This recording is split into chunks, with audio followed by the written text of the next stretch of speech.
오늘 표현의 자유로 대표되는 언론의 자유를 좀 말씀드릴까 합니다. 지금 한번 PPT 자료를 봐주시죠. 김상환 행정처장님. 예, 올려주십시오. 조선일보 조금 전에 만화인데요. 윤석열차라는 부천 국제만화축제의 고등학생이 낸 카툰 부분 최우수작, 최고 수상작이라고 합니다. 이 부분을 문체부가 뒤늦게서 후원 취소 등의 특별한 조치를 할 계획이다 이렇게 되어 있는데, 이 만화가 자유민주주의 대한민국에서 문체부의 개입이 있을 만한 문제입니까?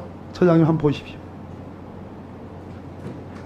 앞에 윤석열 대통령을 아마 상징하는 거고요. 뒤에 뭐 여사분이 한 분 계시고, 뒤에 제 눈에는 뭐 기사도 그랬습니다. 검사분들이시고, 앞에는 국민들로 보여지는데 상징적으로 표현할 수 있는 거라고 저는 생각합니다. 처장님 의견이 어떠신가요? 누가 어떤 경위로 찾는지 저는 아무런 정보는 없습니다만, 이 그림만 봤을 때는 뭐 국가 권력에 대한 국민들의 보통의 그 비평, 뭐 표현의 자유에 포함될 수 있지 않을까라는 생각을 갖고 있습니다. 그렇습니다. 이 표현의 자유 부분은 MBC 최근에 대통령의 미국 방문 중에 있었던 정말로 있을 수 없는 그런 욕설 파문, 저는 그렇게 들었습니다. 그거와 관련돼서 여쭙겠습니다. 다음 보시죠. 우리 대법원 판례에도요, 그 케이스도 MBC 케이스입니다. MBC가 이중 기소를 한 검사에 대해서 한심한 검찰이라는 제목으로 방송을 한 바 있습니다. 물론 경위를 보니까 당해 검사는 이중 기소로 판단할 만한 당사자, 즉 피의자 조사를 하는데 본인이 전에 이러한 사건을 조사받아서 기소가 됐다라는 것을 밝히지 않음으로써 이중기소 부분을 알지 못한 그러한 우는 있지만 뭐 아주 고의적이거나 악의적으로 보이지는 않지만, 그 부분에 대해서 MBC가 한심한 검찰이라고 보도를 했는데, 이 부분이 대법원이 일단은 이것은 공익적인 것이고 악의적이지 않다, 그리고 공적 대상이기 때문에 최고의 검증을 필요로 하는 것이고 국민의 관심사가 될 수도 있는 부분이다. 또 이중기소 여부는 검사로서는 얼마인지 정밀하게 했다면 그것은 파악할 수 있는 노릇이었다, 이런 취지로 무죄를 확정을 했습니다. 당연한 판결입니다. 그럼 이 판결, 이 당시 MBC에 대해 무죄를 했던 이 한심한 검찰은 역치하면, 아까 제가 말씀드린 대통령의 미국 순방 문제를 역치하면 한심한 대통령이라 아니할 수 없는 거고, 거기서 국민들 60% 훨씬 넘는 국민들이 바이든으로 들렸다, 날림이 아니다, 더더구나 짜장면은 더더욱 아니고 바이든으로 들렸다. 그리고 김은혜 홍보수석은 그거는 대한민국 국회 야당 의원들을 상대로 한 것이다라는 정도까지 지금 나온 마당에, 이리 가도 문제 저리 가도 문제, 더 문제는 방송의 자유, 편집과 편성과 취재와 보도의 자유를 저는 억압하고 있다라는 것인데요. 이 미국의 1954년 아주 오래전, 정말 반세기 전의 판결인데요. 미국은 이 설리번이라는 경찰서장이 보도 마틴 루터 킹 목사와 관련된 뉴욕타임스 보도에 대해서 이 명예훼손을 걸었습니다. 그럼 미국 대법원이 뭐라고 그러냐? 표현의 자유라는 것이 살아남기 위해서는 필요한 숨 쉴 곳은 가져야 된다. 숨 쉴 곳. 동의하시죠? 네, 저희 대법원 판결문에도 저 표현을 차용한 판결문들이 적지 않게 있는 걸로 알고 있습니다. 일반론으로 그렇습니다. 그런 일반론입니다. 네. 그렇습니다. 저희도 다 일반론 얘기합니다. 네. MBC의 보도라는 거 있기 전에 이미 8시 전에 그 녹취를 했던 그 순방단의 기자단, 영상 기자들이 문제 있는 지점을 발견을 했고요.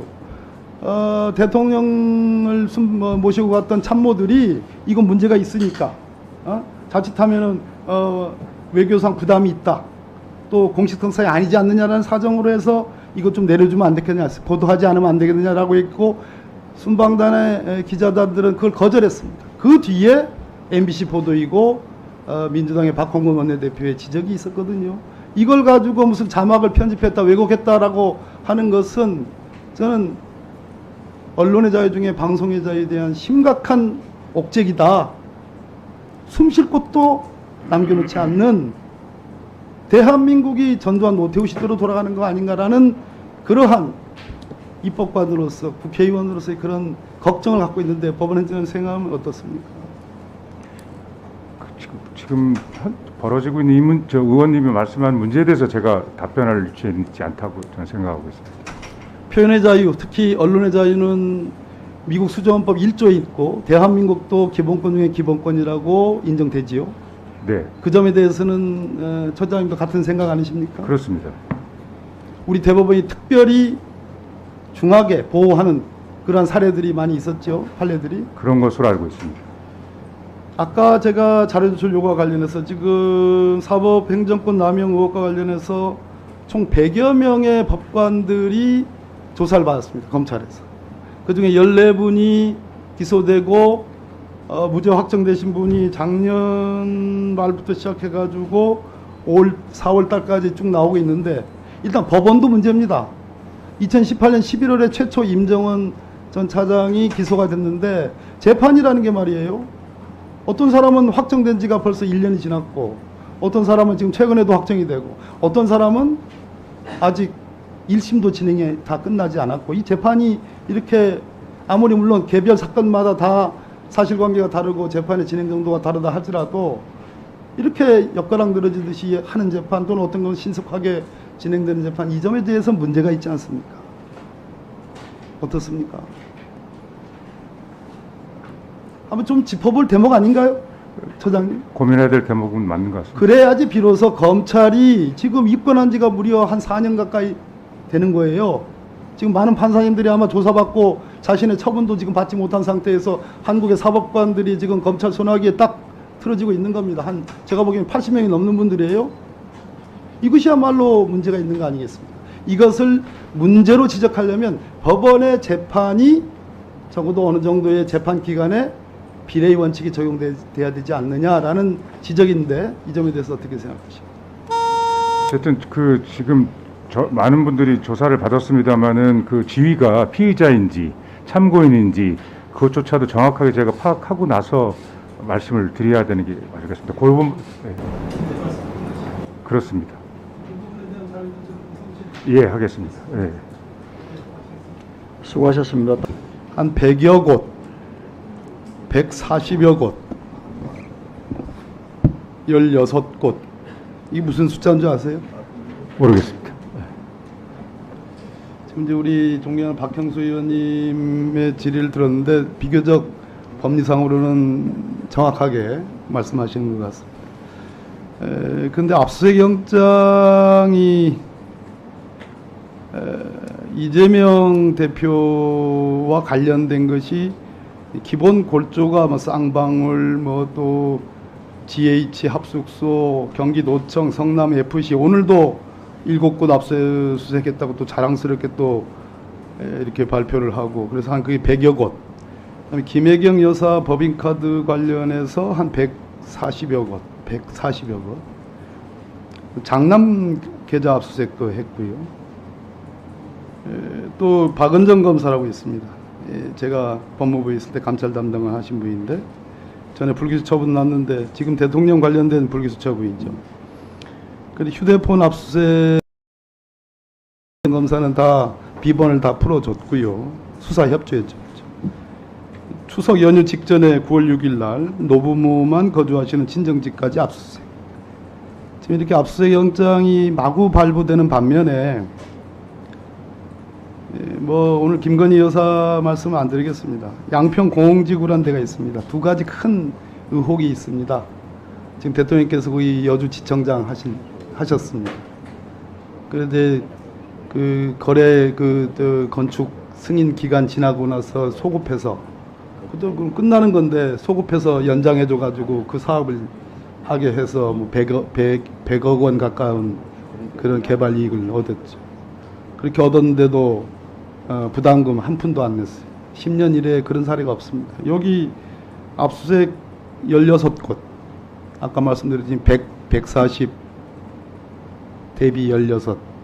영장이 이렇게 발부되면 안 된다는 생각이에요. 우리 처장님이 영장전담 판사를 하셨잖아요. 네. 그죠? 네. 그래서 제가 지난번에 이 법사위에서 여쭤봤습니다. 압수수색에 대해서 엄격한 기준을 둬야 되는 거 아니냐 말씀하셨을 때 형사재판, 특히 인신구속, 압수수색, 이런 것은 인권 침해 가능성이 높기 때문에 비례의 원칙에 충실해야 된다. 이런 말씀했고 관련 담당 법관들도 그와 같은 원칙이 가르치는 그 어떤 가치랄까 지향에 대해서 노력을 해야 된다. 이런 말씀하셨죠. 네. 근데 이렇게 일방적으로 이렇게 압수영장이 발부돼서야 쓰겠습니까? 사법이 이러면 누구한테 우리가 호소를 하지요? 그러니까 조국 가족에 대한 그 영장 발부를 포함한 이런 것들이 1차적으로 실체 진실에 대한 재판이 지금 진행이 되고 있습니다만은 그러나 절차적으로 또 압수수색 영장과 관련된 구속영장 청구되다 기각되긴 했습니다만 가족에 대한 수사 범위, 압수수색 영장의 발부 범위, 집행, 또 집행하는 데 있어서 여러 가지 무슨 뭐 불협화음들 그거 1차 쓰나미 같이 지나갔는데 지금 이재명 대표에 대한 압수수색 영장은 이런 식으로 수백 개가 지금 발부가 됐고 더 문제는 이 압수수색 영장 발부에 받아서 집행한다라는 게 자랑스럽게 지금 공보되고 있어요. 자랑스럽게 공보되고 있습니다. 이거 마땅합니까? 처장님. 어쨌든 저희 그 일선에 있는 재판부에서 그 압수수색이 갖고 있는 의미를 잘 염두에 두면서 발부 여부를 판단하고 있을 거라고 저는 알고 있습니다.